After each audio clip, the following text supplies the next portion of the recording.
Welcome, everyone. Glad to have you here. So this presentation is going to be about mythology. It's going to be about storytelling, and it's going to be about how to use this new modern environment to tell different kind of stories. But before going into that, I'm going to do a little bit of an exercise into the origins of cross-platform storytelling. Now, if I were to ask around the room, odds are, and ask where this originates from, who's the first person in modern times to have exploited or used cross-platform storytelling, most people would point to this guy, Walt Disney, who founded a small company.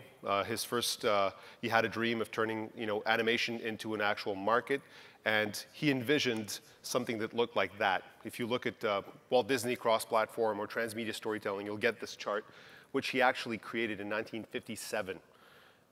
It took him a long time to get there, but this is what Disney actually looks like today. It is cross-platform, but if you look at the root of everything, the center of everything in this chart, it's theatrical films, so it really isn't transmedia storytelling. It's more using his main storytelling engine and then feeding it out to all the other different media that he had available to him. Because if you're looking for real transmedia storytelling, where it actually comes from, you have to look much, much further. And I would argue that you'd need to go to antiquity. So these guys. So ancient Greece. Ancient Greece are known for having invented a lot of different things. They invented the odometer, the watermill, the alarm clock, cartography, the Olympics, geometry, medicine, philosophy, democracy, modern science. Though, we just recently discovered about a month or two ago that geometry was actually invented by the ancient Babylonians, but still very impressive slate. But another thing that they should be known for is their rich mythology. They created a pantheon of over 360 gods. And the difference between what they did and other mythologies and other religions is that unlike Judeo-Christian religion, for example, which is essentially these books that tell you these rules of what to follow and what not to follow in rituals, this was a living storyline. These gods were complex, they had relationships, evolving relationships, and they seeped into all levels of civilization. This is just one small sample of the different relations between the gods. It's super complicated. Even if I would zoom in, it'd be as complicated. It's just very convoluted and ever evolving. It changed throughout the entire timeline of Greek civilization. It went from religion seeping down into prophecy, so people could actually go and consult oracles and have a real-time discussion with the gods, asking them, should we go to war, asking them about drought, etc. You could actually converse with the gods. Then you had pottery, which you can actually have visual storytelling from the gods in pottery, what they would call comic books. It's the old-time comic books. Statues, they're the figurines of the time. Theater, gods were actually integral problem solvers in theater pieces. The term deus ex machina comes from Greek theater. They'd actually have this wooden platform on these wooden pulleys. They'd have somebody dressed as a god. At the end of a play, everything was unresolved. They'd just take this platform, bring it down onto the stage with this god who would solve everything. Deus ex machina, God from the machine. But oral tradition, plays, not plays, but stories like the Iliad and like the Odyssey, the gods played into the hands of mortals. They played with their stories, they interacted, they were responsible for wars, for chaos, but even beyond that, gods were part of everyday lives. People would converse with them, they would make sacrifices, they would pray to them, talk to them, ask questions. This mythology was infused into all layers of Greek society. It was a true transmedia, cross-platform initiative. If you look at today, this is what mythology looks like. Essentially, entertainment is mostly populated by Marvel, DC, Star Wars, Harry Potter, maybe James Bond. These are our modern myths. But if you analyze the characters that populate these modern myths, you realize very quickly that they're from a different time. Superman is essentially the immigrant story. It's 1930s, Europe is being torn by war or the promise of war. People are coming into the States, they lost everything, their planet was destroyed, and arriving in the States, they can do anything, they can be anybody, they're Supermen. That's what that story is about. Batman is a response to the ever accelerating rise of urban centers and people feeling that law can't protect them anymore. And they feel as though they need to take matters into their own hands. Enters Batman, the vigilante. Captain America, very simple one. He's from the 1940s. He's a response to fascism. This is the world that these characters were born in. This is the biggest city in the world back then, New York City. And this is what everyday life looked like. You could buy, roast beef for 25 cents. People would actually gather around families, around this small screen, and media was being pushed at them. You couldn't really choose, very limited, but it was being pushed, and you'd gather as a family and consume it. People would actually gather in places like bars and coffee shops in the middle of the day and actually talk to each other. Families would gather around tables and play cards. On airplanes, people would interact. Even right there in the bottom right-hand corner, for those of you who don't know what that is, those are newspapers. You can find them in museums today. But it's another way where media was pushed at you. And this is what that ecosystem looked like. Radio, cinema, television, newspapers, books, magazines, comic books. It was very limited, and people controlled the channels, so you had a very limited choice, but people were being pushed media. This is the biggest city in the world today, Tokyo. Buildings just go out as far as the eye can see. But even if you go to America with smaller cities, they're more connected. So the world, the face of the world, the connectivity, the growth of urban civilization has expanded exponentially. This is what the world looks like today. Sure, people still gather around a table, but they're worlds apart. They're millions of light years away from each other. People are on their own devices, and they're consuming content that's not being pushed, but they're pulling content.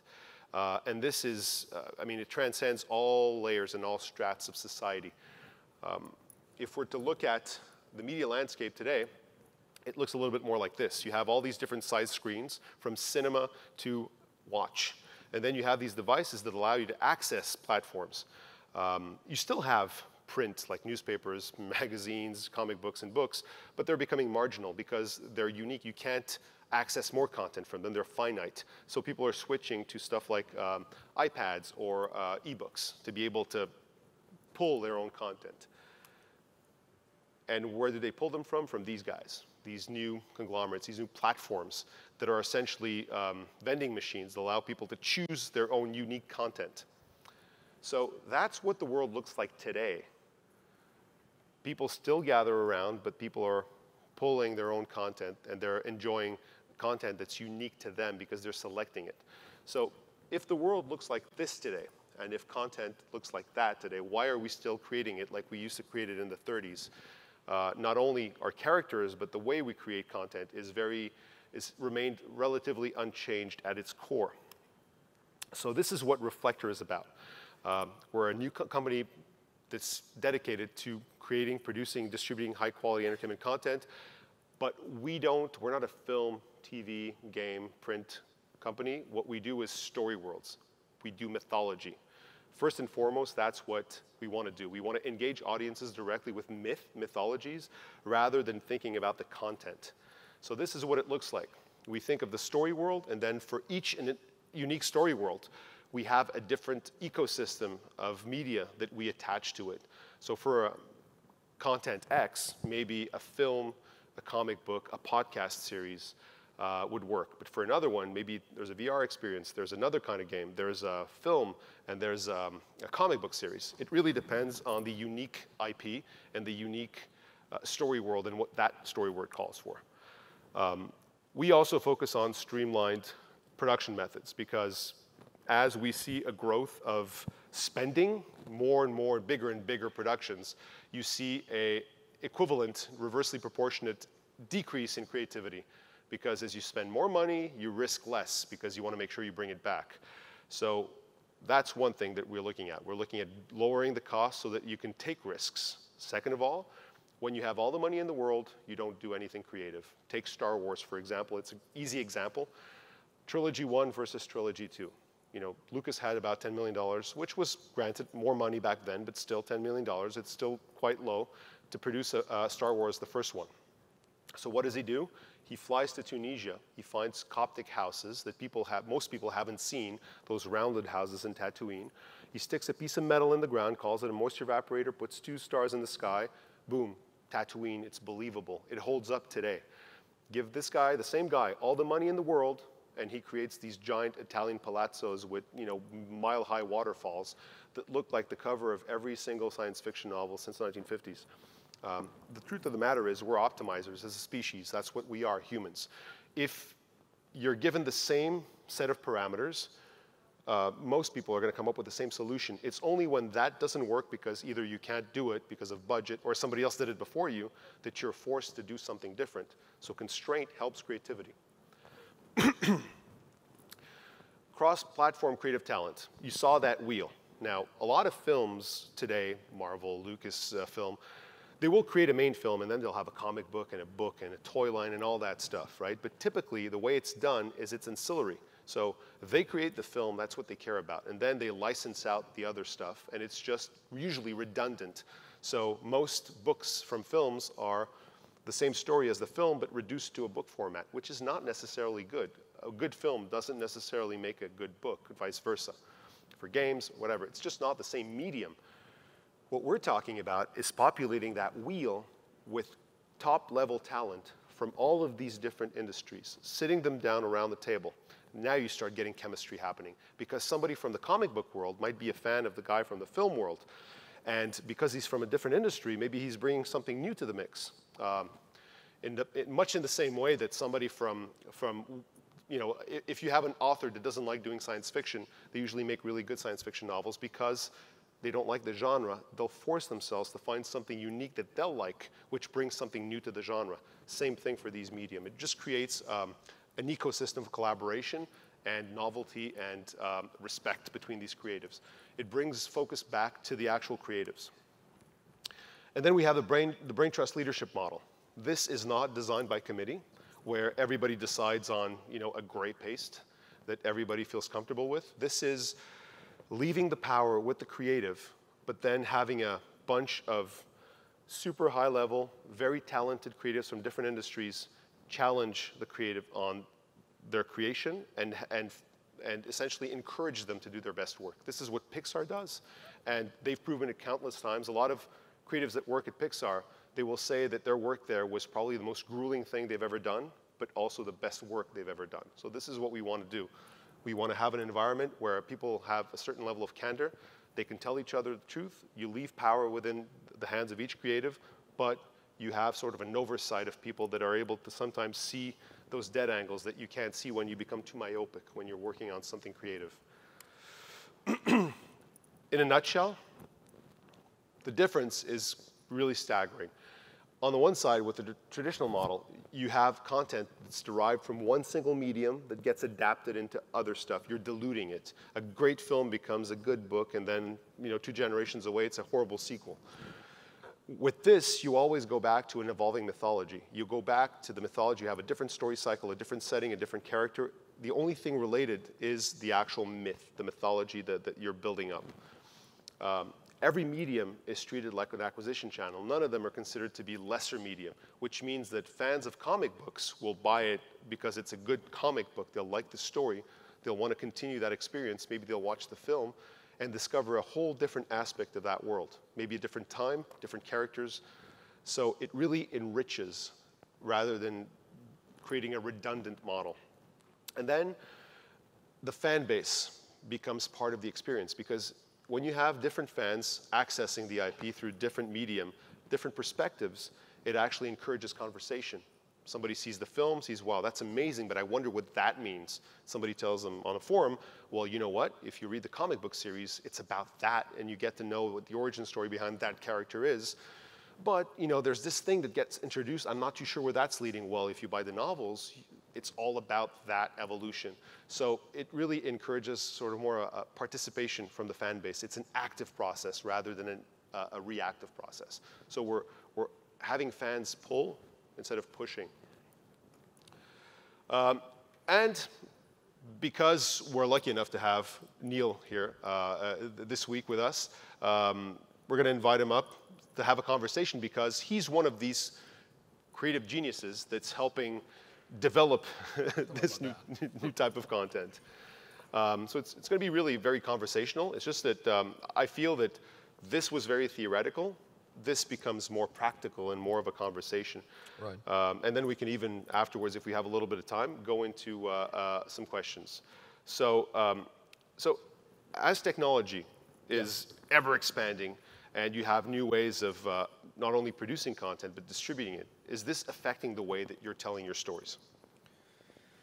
Well, I mean, if anybody in the audience is familiar with what we're trying to do with Oats Studios, it makes a massive difference to us, because we couldn't have gone about trying to attempt what we're trying to do now, even 10 years ago.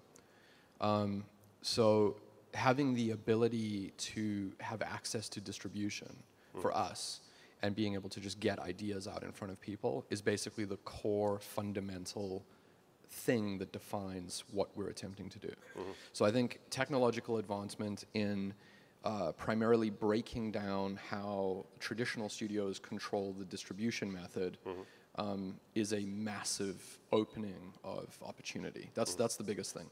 The second thing is just being able to to use technology that is kind of cutting edge to be able to make artwork that 10 or 20 years ago was too expensive for sort of indie startups to be, creating.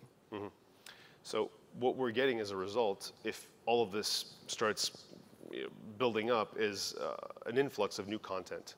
So, which means that we have an exponential amount of content relative to what we had about 10 years ago. Right. Is this changing, do you think this is changing the way that people not only consume content, but their expectations about content? Yeah, I mean, if you look at, you go back to black and white original cinema, which was soundless, and then the introduction of color and the introduction of sound, and then the theaters begin to hone this thing that they've created, and it ends up being a 2-hour sort of, that's the model that we've settled into, and as they start settling into it, you have the television arrives in 1950. And then people took the principles of radio and tried to force radio into this televised event in the 50s. And like cinema, that also kind of narrowed its way down to what eventually became a sitcom. It sort of found its natural place. So I think what is happening now is, and this is where the stuff that I'm trying to do with Oats is interesting to me, is the content is doing the same thing now, again, because the format is different. So instead of shoehorning 2-hour films into like all of these new ways of getting content to audiences, you see it self-grown. Like on internet, on YouTube, you have this internet generation of kids unboxing like Nerf guns that have 90 million views. So the value to the viewers that are watching that kind of video is like something you could never have predicted, 20 years ago. And so that kind of new content, which on face value seems kind of valueless, is actually like filled with immense amounts of value. And so I want to do this kind of science fiction-esque, horror-esque genre version of tapping into some of that. Shorter format, weird, experimental stuff that the audience now is sort of ready to just dive into and be accepting of, where I think it would have been rejected a decade ago. So do you think, so essentially, the message is for indie developers, rather than trying to copy or mimic what the big guys are doing in any field, like be it video games or cinema, they should be looking at how media has evolved, and they should be the ones that are pioneering the formats that we should be evolving towards because of the shift. Yeah, it's a really interesting time because on one hand, commercially, you have to keep whatever your company is alive, your startup alive, and have some concept of revenue. But the real successes are going to be made by the people that find out what that new format really is and not be afraid to try to tackle it. So the feeling to me is trying to replicate any form of creativity that worked in a format that was previous to this is not going to work going forward. And looking at a new way of doing it and customizing it to the way that things are distributed now is going to work. So like the piece that we released last night with Adam is an example of how if we decided to release that that scene file. It's an open world, open format thing that people can take and sort of remix. If I could figure out a way to I don't know if monetize is the right word, but turn that into a piece of product that took advantage of those elements, which we haven't really seen yet. That's an example of like where this is going, you know. So yeah, it's the person who figures out how to use the new formats to their greatest capacity and not look back on previous examples is going to win. Absolutely. And so it's certainly opening up a whole new world of content creation. All these, you know, I was showing the wheel, how you can have all of these different medium all working in tandem to reinforce one single mythology. But so it means you can actually have deeper, more elaborate stories. But at the same time, because of the sheer amount of content, do you think that even given that new way of telling stories and that ever-expanding power of storytelling across all these medium, but given the volume, that anybody's ever going to be able to recreate the amount of impact that stuff like Star Wars was able to have in the 70s? Yeah, I don't know. I think about this a lot. I think what's changed is, I mean, I think the psyche of the human civilization is changing. Right? Like I don't know whether humans are actually fundamentally like biologically changing or if our psychology is changing, but the volume of incoming data is so immense that the only response that people can have to it is that it's disposable. There's no other way really to deal with it other than to watch it and dispose of it and forget about it and wait for the new thing. Overload, sensory overload, yeah. And so things hold less value. So in a world where things hold less value and there's like petabytes of data just coming at them every day, how do you create something that has as much resonance as Star Wars did, you know, in the late 70s? So it's an interesting question, but is it possible to do that? You know, Game of Thrones is really a global phenomenon. You know, the Marvel films are, but they, to me, and it could be because I'm older than a lot of the audience absorbing the Marvel films. Do they hold the same significance as Star Wars did to me? And my reaction to that would be probably not, because of how much options and how many versions of, you know, this kind of media there is. So to go about creating it, I think part of creating the legacy of Star Wars is probably going to rely a little bit on figuring out what the new formats allow for. That there's going to be like a new way of telling a story, I think, that breaks the mold, that people remember. And it's like, oh, I remember that, you know, from 2022, it did this. And it sort of gets locked into pop culture or history forever. I don't know what that is, but yeah, you're right. And I think one of the biggest dangers that we're actually facing now in terms of, because of this volume, the shift that you're talking about, is the fact that because people have less attention span and it's all disposable, people don't have the same time that they spend with an IP to tear through the layers. You know, Star Wars is interesting because on the first level, it's, wow, science fiction, like I've never seen it before. They really recreated these worlds. But then you start having these layers of philosophy into it, the Force and everything, which Joseph Campbell. Exactly. But now, today, because of this, you know, fast-forward nature of it, people just focus on the first layer. And maybe if that first layer isn't automatically digestible to the audience, they won't it's dismissed. Exactly, which might be corrupting. In bringing everything back to something much more superficial, like the Marvel films, for example. But it does work on some level where I think if you can figure out how to maybe layer, like those onion layers that you talk about in Star Wars, I think if there's a way to figure out how to do that with new formats, whether it's real-time films or it's cross-platform media, if there's a way to layer some of that intelligence into it, the thing that's still going to be the hurdle is because of the rest of the amounts of incoming data. You can always just hop off as soon as it starts becoming too challenging. So there is like a superficial nature built into some of how content works now, I think. You know, like an example of that, like I just saw Mother, and I really liked it, and I understand why the film is polarizing, but it's not an example of something that in this disposable consumerist kind of environment is going to perform well. But it actually holds massive value. You know, I really found a lot of value in it. So combining those kinds of ideas with 21st century technology and distribution is the key to where we're going. So, and do you think that allowing the audience to participate, so you were talking earlier about creating something like Atom Mirror and then releasing those assets into the wild, into like the community, Right. and having people be able to continue telling stories using those assets. Do you think that is an intrinsic part of how creators should start looking at the worlds that they're creating?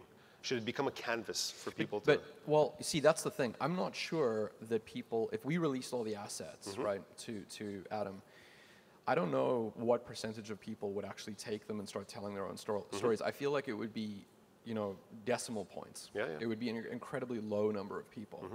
And that's sort of, because it requires effort and it requires, it takes a real creative personality type to do that. So I don't know if that's the key. It's almost a layer beyond that. Like it's a layer that people haven't solved yet, which is we've been taught to live in a two-dimensional narrative storyline that's passive, that's locked, that we cannot unlock. So we watch Star Wars and it ends. Now we live in an environment where Atom could be 2 hours long, and it could be interactive. You can watch it passively, but it can also be unlocked. So I don't know if it's as simple as releasing the assets to people, because I think only a tiny percentage of them are going to use them to generate stuff. It's more like, what can you embed in there that I don't have the answer to, that we now know that there's an entire other layer of accessibility or information or interactivity that is naturally built into something that used to be passive. Solving that is the thing. I agree. We'll release the assets anyway, but I agree, and I'll even give you a concrete example. When I worked on, a long time ago, Far Cry 2, we created a level editor that we delivered with the game. People could actually very quickly create a world. We even had a brush that simulated erosion. So you just build a mountain, doesn't look real. You just apply the brush, press a button, it just creates erosion in real time that looks real. So you could create very quickly a level, put NPCs in it. I would use that. But you know what? We have stats. So 80% of people never opened it.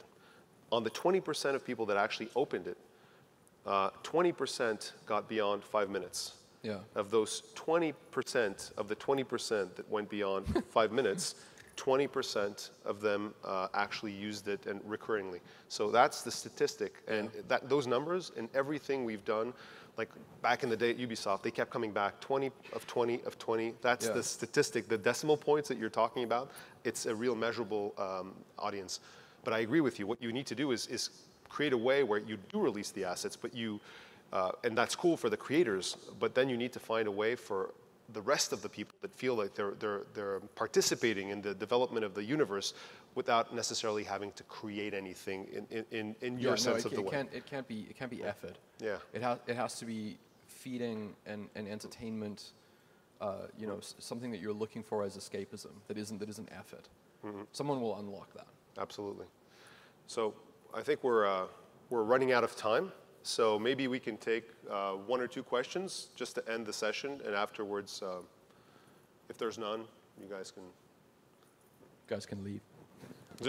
Yeah, I was going to ask you guys if you're familiar with the Sleep No More performance that happens in New York City, where there's a bunch of players that move through a hotel together, and you as a watcher kind of can walk from one room to another and see different aspects of that play over time, and where you think there's any sort of life to that. It seems to embody some of those ideas that you're describing. How does it work? I don't know it. So there are players throughout an entire hotel. Yeah. And they're all doing different scenes in different rooms. Okay. And you as a watcher have a mask on. People can stand anywhere they want around those players. And they get to watch and they can follow storylines throughout the hotel. Okay. They can follow one actor as they move. So it's like a massive giant play. Exactly. And you can move around interactively and go to different things. And maybe your friend tells you about one storyline that they saw when they were at it. And so you want to go back the next time and try that other story. That's cool. I can actually answer. I know those guys really well. And you absolutely have to go and try that out. It's in New York. It's been a success for a long time. Sounds cool. The cool thing is that every time you go, or even if you go as a group, you know how they separate you with the cards, right? They give you at the beginning card, you're wearing these eyes wide shut type masks. It's really creepy. And then they get you in an elevator. They call out cards. So if you go as a group, they just split the group up. But the thing is, afterwards, when you talk to people, like nobody had the same experience. You can't find people in there. It's huge. It's a huge hotel in New York. And so that's amazing. I think the next step of that, what's missing from that is that it's voyeuristic. which is not a bad thing. It's a cool experience. I think the layer that's missing in that to turn it into the next level entertainment is a HUD layer. In a game, if you're stuck not knowing what to do, you have a HUD that helps you in a menu system. Obviously, in reality, the only way you could do that was having somebody in the room saying, you should look under the pillow, which breaks your immersion. It just screws it up. Now, with the advent of mixed reality, you could potentially add a layer of HUD, of information, the game layer, to that and make something like Sleep No More into an actual interactive experience rather than just having a passive voyeuristic experience. And stuff like that is in the works right now. Like I can tell you, like by those guys and by many people, this is something to look out for in the future. It will. That sounds very cool. Yeah. Thank you. Thank you very much for attending. Have a great time. Thank you.